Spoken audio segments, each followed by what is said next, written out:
हाँ जी, नमस्कार, राधे राधे, हर हर महादेव। मैं आपका आचार्य देव। इस समय हमारी चर्चा 4 बड़े ग्रहों की गोचरी स्थिति को लेकर चल रही है। तो धनु लगन धनु राशि तक हमने बात की। आज की राशि है मकर राशि, मकर लगन। तो यदि आप मकर राशि मकर लगन में उत्पन्न हुए हैं तो यह वीडियो आपके लिए अत्यंत आवश्यक है। आपके लिए 12 माह गुरु का गोचर, 18 माह राहु केतु का गोचर और 30 माह शनि की गोचरी स्थिति के बारे में बात हो रही है। तो आपके 30 माह तक के भविष्य के बारे में हम वार्ता कर रहे हैं, अतः यह वीडियो आपके लिए बहुत ही आवश्यक है। देखिए ध्यान से वीडियो आरंभ करें उसके पहले आपसे विनम्र निवेदन है कि अगर आपने चैनल को सब्सक्राइब नहीं किया, चैनल को सब्सक्राइब कर लीजिए। हमारे चैनल पे एक मजे की बात यह है कि हमारे चैनल पे देखने वाले 86% ऐसे लोग हैं जिन्होंने सब्सक्राइब नहीं किया और 14% ही वो लोग देखते हैं जिन्होंने सब्सक्राइब कर रखा है। तो आशा करता हूँ कि आप सब्सक्राइब करेंगे। शनि महाराज चल रहे हैं, शनि के लग्न की बात कर रहे हैं और शनि कृतज्ञता का द्योतक है, शनि कर्म का द्योतक है। कृतज्ञता यही कहती है कि चैनल आपको सब्सक्राइब कर लेना चाहिए। कृतज्ञता कुछ भी कह सकती है। राधे राधे। तो हम चर्चा करेंगे सबसे पहले आपकी कुंडली में शनि महाराज से, क्योंकि लग्न के स्वामी है, द्वितीय के स्वामी है, बैंक बैलेंस के स्वामी है, परिवार के स्वामी है, कुटुंब के स्वामी है, वाणी के स्वामी है, खान पान के स्वामी है, आपके शारीरिक स्वास्थ्य को दर्शाने वाले हैं, मान सम्मान को देने वाले हैं। लग्नेश की स्थिति मान सम्मान को दर्शाती है, क्योंकि मजबूत व्यक्ति ही जीवन में कुछ कर पाता है, कमजोर आदमी कुछ नहीं कर सकता। शरीर माध्यम खल धर्म साधनम, शरीर एवं माध्यम है जिससे सारे धर्मों की साधना होती है। तो यहाँ पे शनि महाराज अभी आपके लग्न में चल रहे थे, अभी द्वितीय भाव में चलेंगे। तो द्वितीय भाव में जाने से द्वितीय भाव को मार्केश कहा जाता है। तो आपके लिए शनि मार्केश हो जाएंगे? नहीं जी, बिल्कुल मार्केश नहीं होंगे। अभी देखिए हमारे शास्त्र में नियमावली है, ठीक है ना। नियमावली ये कहती है कि द्वितीय और द्वादश भाव के स्वामी सदैव अपनी दूसरी राशि का फल ही देंगे, ये नियमावली है। अतः यहाँ पे शनि दूसरी राशि मतलब मकर का ही फल देंगे। तो आपके लिए सस्य योग अभी बना हुआ है, सस्य योग जैसा फल मिलेगा। देखिए सस्य योग होना, सस्य योग जैसा, जैसे में फर्क है ना, तो सस्य योग जैसा होगा। अब यहाँ पे सस्य योग होने से आपको, सस्य योग के हमारे शास्त्रकारों ने पूर्ण परिभाषा दी है कि आपको जीवन साथी, बच्चों का सुख, प्रेम, नौकर, गाड़ी, घोड़ा, बंगला, मकान, पद, प्रतिष्ठा, सब कुछ। तो इतना सब कुछ तो नहीं मिलेगा, लेकिन अगर आपके लग्नेश ठीक है तो इसमें से 70% चीजें आपको मिल जाएंगी। आप अपने बर्थ चार्ट को चेक करिए, उसमें आपके लग्नेश की स्थिति क्या बन रही है। कहीं नीच के तो नहीं है, कहीं उनकी डिग्री बहुत ज़्यादा तो नहीं है, कहीं अस्त तो नहीं है, कहीं शत्रु ग्रह के साथ कनेक्ट तो नहीं है। तो उस तरह से आपको फल मिलेगा। तो यहाँ पे शनि महाराज आपके स्वास्थ्य को अनुकूल रखेंगे। शनि आपके धन को बढ़ाने वाले हैं, गुप्त रूप से बढ़ाने वाले हैं। वो आप अपने जीवन साथी तक को नहीं बताएंगे कि हम पैसा कहाँ से बढ़ा रहे हैं, बच्चों को भी नहीं बताएंगे, लेकिन पैसा तो बैंक में आप बढ़ाएंगे ही बढ़ाएंगे। तो बैंक में पैसा बढ़ता हुआ दिख रहा है, कुटुंब का विकास हो रहा है, मतलब संतान और जीवन साथी। अगर आप शादीशुदा नहीं है तो यहाँ पे आपके शादी होने के पूर्ण योग बन रहे हैं। शादीशुदा है, संतान नहीं हुआ है तो संतान होने की पूर्ण संभावनाएं बनी है। और संतान ऐसी आएगी जो जिसके पैर में लक्ष्मी होगी, मतलब लक्ष्मीवान संतान आपको प्राप्त हो रही है। तो चलिए आपके लिए शुभकामना। शनि महाराज की बात करें तो यहाँ पे शनि महाराज धनिष्ठा नक्षत्र में प्रवेश कर रहे हैं। धनिष्ठा मंगल का नक्षत्र है और आपकी कुंडली में मंगल सुख भाव के स्वामी है, आय भाव के स्वामी है। अतः शनि सुख और आय का पुट लेके द्वितीय भाव में प्रवेश करेंगे। तो क्या होगा? गृह सुख मिलेगा। कौन सा सुख मिलेगा? घर का सुख, माता का सुख। आपकी माता और बच्चों की माता के बीच बढ़िया सामंजस्य बनता हुआ प्रतीत हो रहा है। बड़े भाइयों का सहयोग मिलेगा, पिता के धन का सुख मिलेगा। आपके जो संचित पैसे आपने दे रखे हैं, ड्यूटी कर रखी है, पैसे नहीं मिले, वो पैसे भी आपको यहाँ पे प्राप्त होते हुए दिखाई दे रहे हैं। इसके पश्चात शनि महाराज शतभिषा नक्षत्र मतलब राहु के नक्षत्र में चलेंगे। और राहु धन भाव में किसी तरह से कनेक्ट हो जाए, शुभ हो जाए तो धन बहुत देता है। धन कैसे देता है? धन गलत रास्ते से देता है। गलत रास्ते का तात्पर्य नशे से रिलेटेड आप वर्क करना शुरू कर दो, ब्याज देना शुरू कर दो, चोरी के आइटम आप परचेज करो, बेचना शुरू कर दो, दलाली करना शुरू कर दो, चीटिंग करना शुरू कर दो।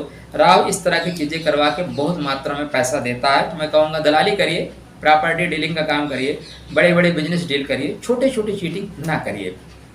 नशा ना तो खुद करिए, ना किसी को नशे की ओर बढ़ाइए, 2 पैसे कम कमाइए, लेकिन नशा ना तो खुद सामग्री खरीदिए ना किसी को बेचिए। किसी का परिवार बिगड़ेगा, उसकी हाय मिलेगी। तो यहाँ पे शनि शतभिषा नक्षत्र में जाने से ये चीज़ें करेगा। 100 डॉक्टरों की शक्ति वाला नक्षत्र है। तो आप आयुर्वेद से जुड़ सकते हैं, आप तंत्र से जुड़ सकते हैं, इसमें भी बहुत पैसा आप कमाएंगे। उसके पश्चात शनि महाराज पूर्व भाद्रपद नक्षत्र में मतलब गुरु के नक्षत्र में जाएंगे। गुरु के नक्षत्र में जाने से आपका संबंध विदेश तक से हो सकता है। यहाँ पे छोटे भाइयों से थोड़ी सी बिगड़ेगी, अतः बना के रखिएगा, क्योंकि भाई भुजा है और भुजा के बिना इस संसार में कुछ संभव नहीं हो पाता। ऐसे शनि महाराज की दृष्टि की बात करें तो तृतीय दृष्टि नीच की सुख भाव पर होने से सुख में थोड़े विघ्न होंगे, घर में क्लेशपूर्ण वातावरण क्रिएट हो सकता है, लेकिन कब होगा? ये मंगल के नक्षत्र में ही होगा, शेष में नहीं होगा। ऐसे शनि की सप्तम दृष्टि आपके आयु भाव पर पड़ने से आयु संबंधित नुकसान नहीं होगा, लाभ ही होगा, क्योंकि राजा है, इसलिए सूर्य के घर पे जरूर है लेकिन नुकसान नहीं होगा। हाँ, यहाँ जीवन साथी के वाणी में थोड़ी कड़वाहट आएगी। कड़वाहट तो आपके वाणी में भी 2.5 साल रहेगी। आपके नेचर में एक नया आयाम जुड़ने वाला है, वो सब आप सबका नाम रखना शुरू कर दोगे, लोगों को भी टीका टिप्पणी करना शुरू कर दो, तो ना करिए तो बेहतर है, ठीक है ना, क्योंकि शनि इसको अच्छा महसूस नहीं करता। शनि की दसम दृष्टि लाभ भाव पर होने से बहुत लाभ देगा। एक धन भाव का स्वामी दूसरे धन भाव को देखे, इससे बेहतर क्या योग हो सकता है। तो यहाँ पे जब शनि के साथ मंगल की युति होगी, शनि मंगल आपस में एक दूसरे को देखेंगे, उस विशेष समय में प्रचुर मात्रा में आप धन कमाएंगे। तो आप खोजते रहिए कहाँ पे युति हो रही है, कहाँ पे समसप्तक हो रहे हैं, दृष्टि रख रहे हैं। तो यहाँ पे अगर मान लीजिए मंगल वृश्चिक में ही आ गए तो चतुर्दृष्टि धन भाव में रखेंगे और शनि की दृष्टि मंगल पर होगी, चतुर्दशम की दृष्टि होगी, बढ़िया लक्ष्मी योग बनेगा। तो शनि आपको निश्चित रूप से सब कुछ देकर जाने के लिए कृत संकल्प है। ऐसे शनि को आपको मजबूत करके रखना चाहिए। अगर आपको पता है कि आपकी बर्थ चार्ट मकर लगन ही है, मकर राशि नहीं, मकर लगन ही है, तब आप एक नीलम पहन के बहुत लाभ ले सकते हैं। राहु महाराज की बात करें तो राहु महाराज आपकी कुंडली में सुख भाव में गोचर कर रहे हैं। सुख भाव में मंगल की राशि मेष में अग्नि तत्व राशि में गोचर करेंगे। अब यहाँ पे अगर मंगल अच्छा हुआ तो मंगल राहु को कैप्चर कर लेगा, मंगल राहु को नौकर की तरह यूज करेगा, ठीक है ना। शत्रु को बंदी बना लो, शत्रु से काम कराओ, बांध के काम कराओ। अगर मंगल बली नहीं हुआ तो राहु मंगल को हैंग कर देगा। अब आप अपनी कुंडली चेक कर लीजिए कौन किसको हैंग कर रहा है, तो ये आपकी कुंडली बताएगी। अब यहाँ पे अगर राहु ने हैंग कर लिया तो स्थितियां खराब हो जाएंगी, तब आपको भूमि भवन वाहन का सुख नहीं मिलेगा। जो सुख है उसको नष्ट कर देगा, गाड़ी आपकी लड़ जाएगी, आप लोन ले रखे हैं EMI नहीं भर पाएंगे, कोई ना कोई घर में ऐसे एक्सीडेंटल केस आएंगे, खर्च आपके अचानक बढ़ जाएंगे।